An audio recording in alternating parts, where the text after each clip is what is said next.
to Rebecca and also to thank her for this opportunity to give a big shout out to our members who are currently engaged in massive level of strike action.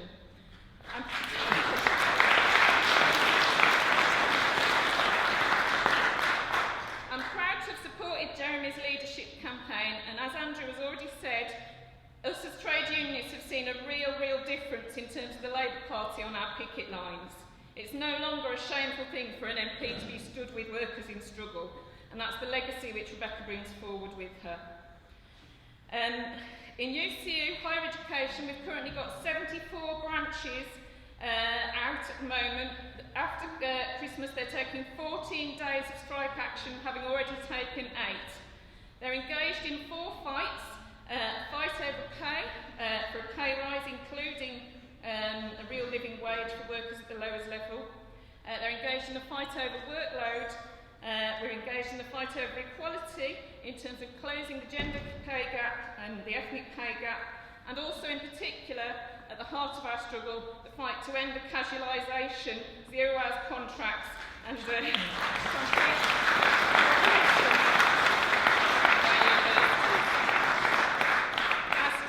taking to the picket to say that the university is not a factory, education is not a consumable product, and students are not consumers. Along with further education activists who in Bradford have been stamping out casualisation in the form of 0 hour contacts, and in Tower Hamlets have been fighting for progressive pay, our members in higher education are in the fight for the heart and soul of what education is today.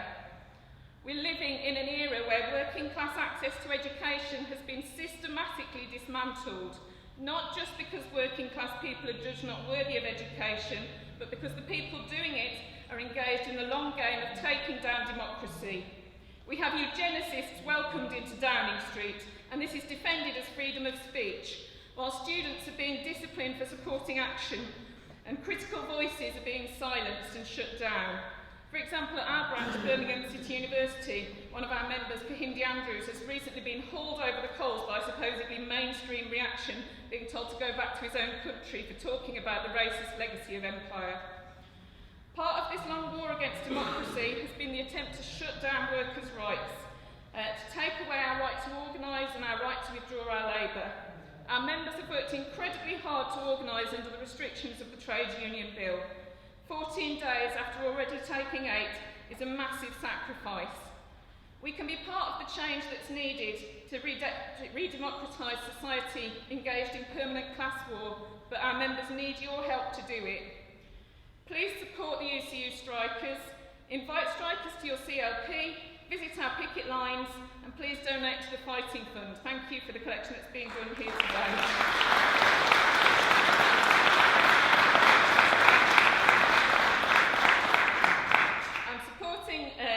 Leader, because as I said a few years ago when Jeremy was coming in, we need education for the masses, not just for the ruling classes. Thank you.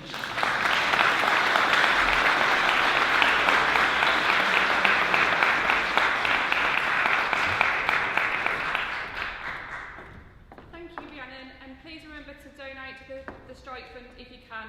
Michael's holding up the bucket now. And our last speech before we hear from Rebecca is one of our newest MPs, who is currently taking Parliament by storm